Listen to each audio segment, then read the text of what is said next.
The moment those words left my mouth, I felt the air in the room change, and there was no taking them back. It was the kind of careless thing you say when you're young and trying to be funny, except this one didn't just hang there awkwardly. It rerouted the next 10 years of my life. My name is Connor Ashby, and what happened that October evening outside Hamilton, Ontario, taught me more about love and loyalty than anything else I've lived through. Before I get into it, if you believe people can surprise you in ways you never see coming, stick around, because this one still doesn't feel real to me even now.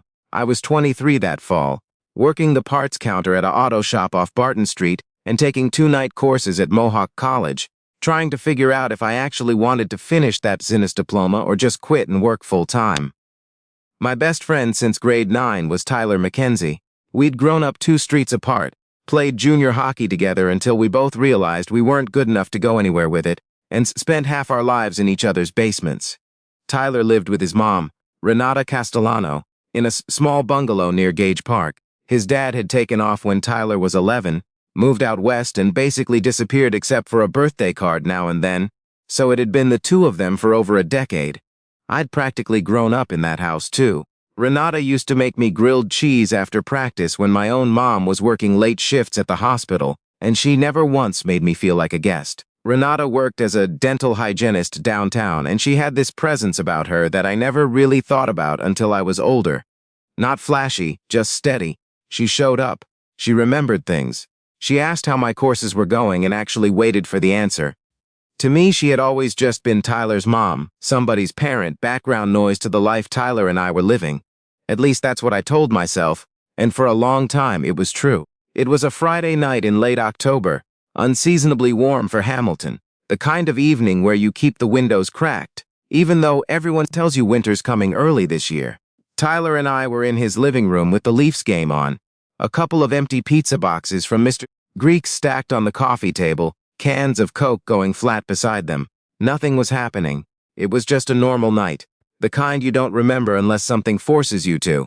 Renata got home around 8, still in her scrubs, her hair pulled back the way it always was after a shift, and she walked through on her way to the kitchen looking tired but put together in this way she always managed.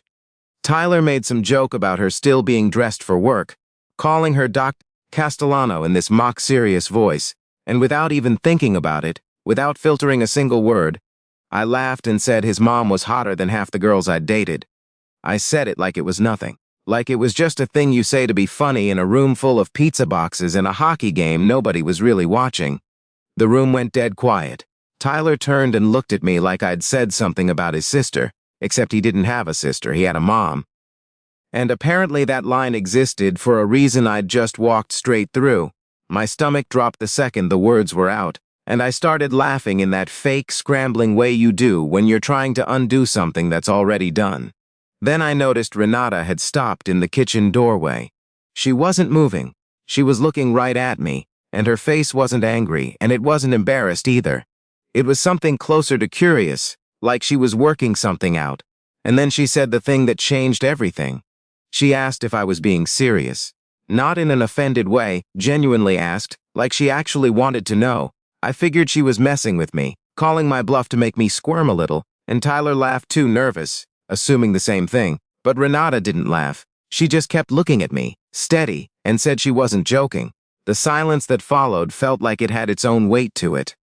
I could feel Tyler's eyes on the side of my face, waiting for me to say something that would make this normal again. Make it a joke we could all move past in 30 seconds. But nothing about that moment was moving anywhere. I stammered out something about how I didn't mean anything by it, that it was just a stupid comment, that I wasn't thinking. Renata gave this small, almost sad smile, shrugged one shoulder, and said something I didn't fully understand until much later, that sometimes the things people say without thinking are the only honest things they say all week. Then she went down the hall to her room and left Tyler and me sitting there in a silence that didn't break for a long time. Tyler barely said 2 words to me for the rest of that night, and I don't blame him one bit. I drove home around 11 feeling like I'd broken something I couldn't see the shape of yet. What I didn't expect was that I couldn't let it go. For the first few days it was just embarrassment, replaying the moment over and over, cringing every time. But somewhere in that first week it shifted into something else, curiosity, And then something underneath the curiosity I didn't want to name. Renata wasn't just my best friend's mom anymore in my head, not after that. She was a woman who'd raised a kid alone in a city where rent kept climbing and benefits at the dental office only covered so much, who picked up extra shifts before Christmas every single year, who'd built an entire life out of showing up for someone else and somehow still had this calm about her that I'd always taken for granted.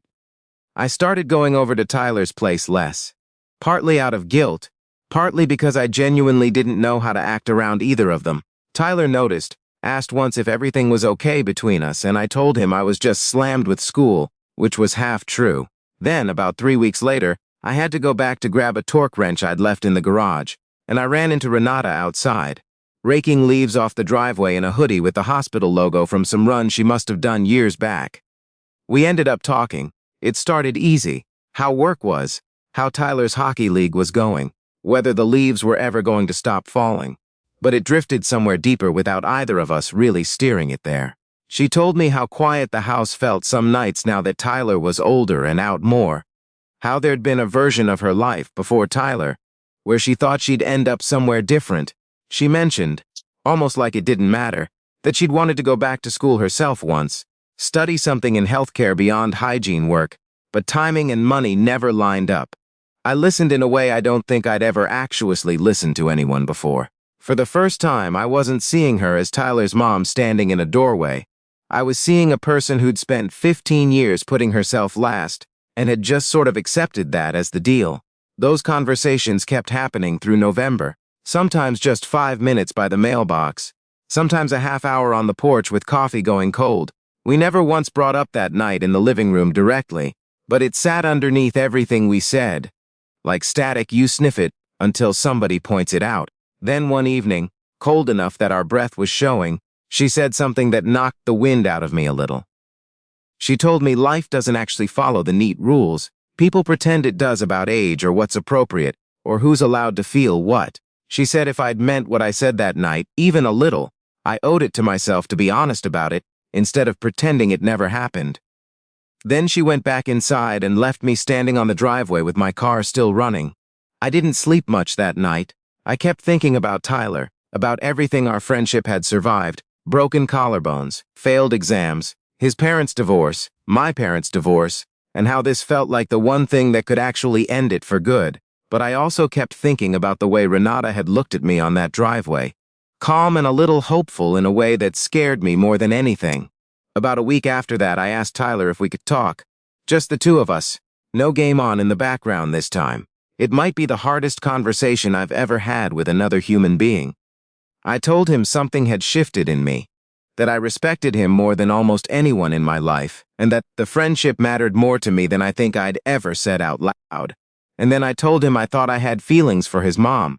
Tyler reacted exactly how you'd expect. He went quiet first, then angry, said I was out of my mind, said this wasn't a joke he was going to laugh off twice. He told me to leave and didn't answer when I texted that night, or the next, or really for a long stretch after that.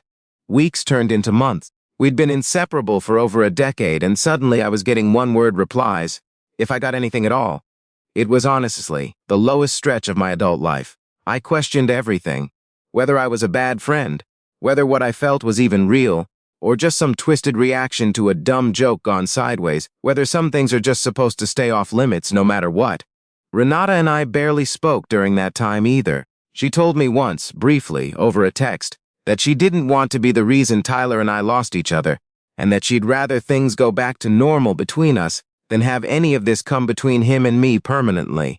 I appreciated that more than she probably knew, even though it felt like watching something close before it had really opened. But something started shifting on Tyler's end that I wasn't part of. He told me much later that he started actually paying attention to his mom in a way he hadn't before. Noticing how many nights she sat alone in that kitchen after a double shift. How she'd stopped mentioning any of her own plans out loud. How most of what she talked about was still just him, 15 years after raising him solo. He said it started bothering him in a way he couldn't quite explain.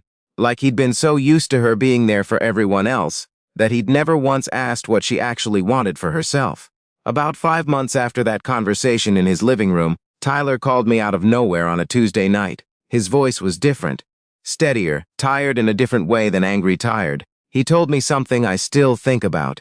He said if I ever hurt his mother, he'd never forgive me for it. Not ever. But if I actually cared about her, if this wasn't some phase or some weird reaction to one stupid comment, then maybe he had to accept that life was more complicated than he wanted it to be at 23. It took another while after that before Renata and I actually went on anything you could call a date. The first one wasn't anything dramatic, dinner at a small Italian place on Lock Street, the kind with checkered tablecloths, and a waiter who'd clearly worked there since before either of us was born. We talked for almost 3 hours about nothing important and everything important, about her childhood in Sault-Ste. Marie, about my parents' divorce, about all the small things neither of us had ever had a reason to bring up before. It felt less like a first date, and more like two people finally being honest after months of circling around it. If you've ever had a moment where one offhand thing you said completely rerouted your life, drop the word unexpected in the comments, because I still think about how close I came to never saying anything at all that night. It's been almost 9 years now.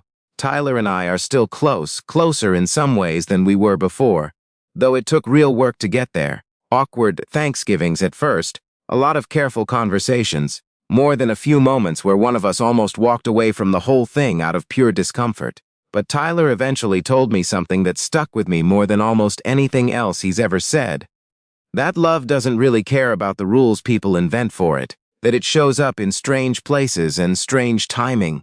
And sometimes it starts with the single dumbest sentence a guy's ever said out loud in someone else's living room. Renata and I got married 4 years ago in a small backyard ceremony in Hamilton. Nothing extravagant, just family and a few close friends and Tyler standing up as best man, which still feels like the most unlikely sentence I've ever said. Every so often, when the three of us are sitting around the kitchen table, laughing about something completely unrelated, Tyler brings up that night with the pizza boxes and the Leafs game. The night I said, the single worst joke of my life, and somehow ended up with the best thing that ever happened to me because of it.